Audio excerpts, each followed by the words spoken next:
So, let's continue with Henning, the most competitive gamer I have ever played with, and today, unlike last time, is my personal experiences with him.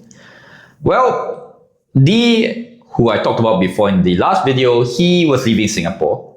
Fantastic guy. And I was at one of these sessions, and sadly I was stuck with Henning and his girlfriend, both of which were super competitive. And the worst thing, we were playing Quirky Board. It's a pure negotiation game. So imagine playing a negotiation game with two people who are ultra competitive. Everything and every deal they must make is either they get the thing first or immediately. So obviously, almost no deals were made. Everybody would just go like, do you want to help me? Okay, I help myself. And so the game took forever. Now I admit this was an annoying habit, but because the air was so tense and boring, every time I move my piece, I would just try to lighten the air and go like, Quirky Board is, right? Latin for where are you going? At one point, his girlfriend literally turns to me and goes, must you always say that when you move? And I go, okay, sorry, my bad.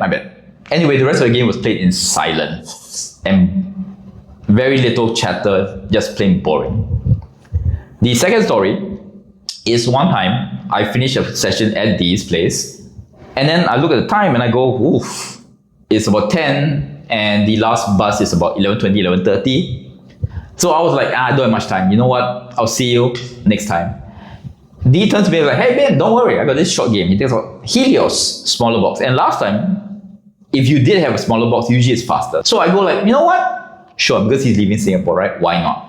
First red flag, we sit down and he plays max player count. Number two, the biggest red flag, Henning sits down. I'm like, oh, for God's sake. Anyway, Dee knows I'm rushing, so he explains the game quite quickly. Henning keeps asking a lot of questions. Okay, fine, never mind. When Dee finishes, he goes, okay, let's start. Henning then goes, nope, you have to explain every card in the middle of the table. Okay, we do that. And then Dee goes, okay, let's start. Henning goes, nope, you have to explain what if this interacts with this interacts with this. Finally, after that, we start. And as expected, everybody takes their turn quite fast, right? Let's just say Henning's turns was almost equivalent to everybody else taking their turn. So every time it got to him, the game just stops. And you know, Dee knows I'm rushing a bit, and then he at some point turns to Henning and go like, you know, maybe quick up a bit.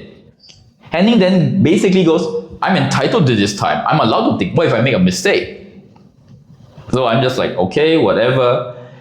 When we reach the end game, I look at my watch and I just say out loud, guys, I really have to leave. At max, I have 10 minutes left. And this part, I'm a bit shady in terms of memory. So take this part with a grain of salt. I kind of remember Henning then looks up and goes, you can't leave. If you leave, you affect the game. And I'm like, motherfucker. Like I'm supposed to pay a taxi fare just to make him happy? Anyway, thank God we managed to finish. I take a quick picture, we managed to count everything, and I leave. The last time I heard about him is actually at the RPG section. We finished the game and then we're packing up. And then the DM and this other player were talking. And then they start talking and saying like, yeah, remember that guy, he played this character and then he did that horrible thing to that child NPC? And the guy like, yeah, oh my God, yeah, the thing he did was so bad. Now, they didn't elaborate, but definitely it crossed the line.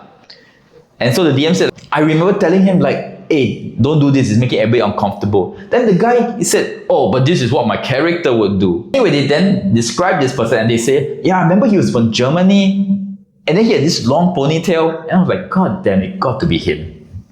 Now, I cannot confirm it is him, but then I did check the meetup afterwards just because I was curious. He's in that meetup. Now, in my opinion, it's more than likely him. After that, I never seen him again, don't want to. And I think he left Singapore and he broke up with his girlfriend. Are you surprised? So next time we'll talk about 3 people whose online behavior was such red flags that I personally wouldn't want to play with them. But just in case, I'm sure they'll say the same thing about me. So if you want to hear about that, come back next time. Till next word.